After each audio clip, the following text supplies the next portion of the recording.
The new reinforced Phase 2 cockpit door meets all existing jar-fire requirements and consists of a new door blade, reinforced attachments, new latching principles and a new door opening logic. This code pad provides increased security levels and is used to notify cockpit crew of a request for entry, or to open the door in case of confirmed incapacitation of both pilots. The buzzer in the cockpit, rear of the overhead panel, provides an oral warning to notify the cockpit crew. This door control toggle switch with 3 positions and associated warning lights is normally installed on the pedestal, but can also be located on the overhead panel on request. The CDLS control door locking system is a control box located on the overhead panel which monitors latches and rapid pressure variations in the cockpit. For cockpit evacuation, there's an escape panel that can only be removed from inside the cockpit. Finally, the door is fitted with 3 electrical latches and a new spy hole.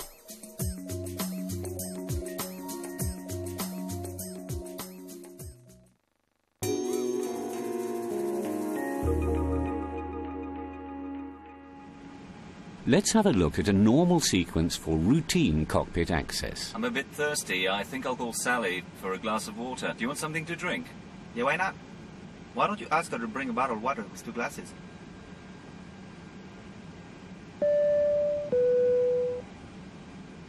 Hello, Sally. Could you bring us a bottle of water and 2 glasses, please? No problem, I bring it.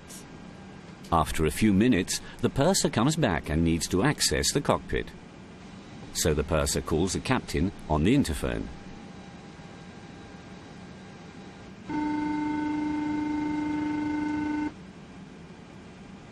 Hello? Captain, here's your water. Okay, fine.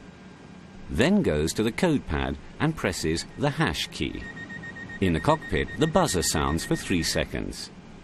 The captain pulls the toggle switch and maintains it in the unlock position.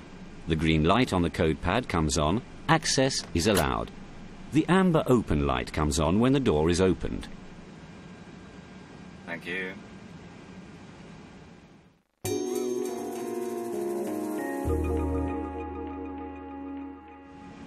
Now let's see how the system works when the crew needs to lock the cockpit access door.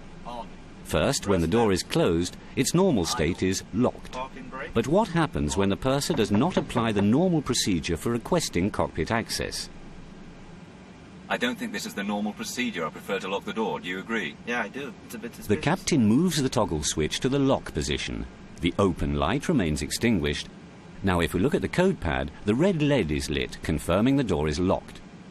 Be careful. Automatic door opening, the code pad and the buzzer are inhibited for 5 minutes. The purser realizes that cockpit access is inhibited and has to use the interphone to contact the cockpit crew. Yes? Sorry, Captain. I have forgotten the cockpit access procedure. I just wanted to see if everything was okay. No problem, Sally. I'll open the door. The door can be opened by moving the switch to unlock position, which overrides the previous locked situation.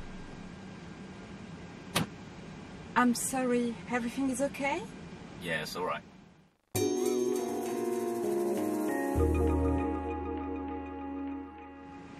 This example shows how to proceed in the case of crew incapacitation. The purser calls the captain through the interphone. Captain, it's Sally. But there's no answer from the captain. So the purser tries another way of contacting the cockpit crew, requesting entry by pressing the hash key on the code pad. The buzzer sounds for 3 seconds in the cockpit, but still no reaction from the cockpit crew side. So the purser tries another call on the interphone. Captain? Captain? Do you read me? It's Sally. Obtaining no response, she decides to use the emergency access procedure. On the code pad, she enters the emergency code, then presses the hash key. This triggers the timer for 30 seconds.